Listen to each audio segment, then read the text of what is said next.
Hello guys, got a small leftover balance in your Apple ID and can't change your region or payments method. In this quick guide, we're telling you how to reset your App Store balance to exactly $0. So firstly, let us go ahead and check our balance. Open the App Store, tap your profile, then tap your Apple ID. You'll see your remaining credit at the top. So to reset it, you need to spend the exact amount. Go to the App Store and look for cheap apps, in-app items, or even Apple Music tracks priced close to your leftover balance.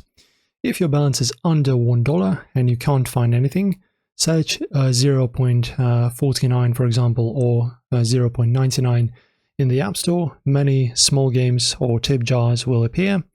If your total is slightly more than your balance, Apple will prompt you to use your credit first and pay the rest with a card. This is how you drain it completely. After the transaction, check again. Your balance should now show $0.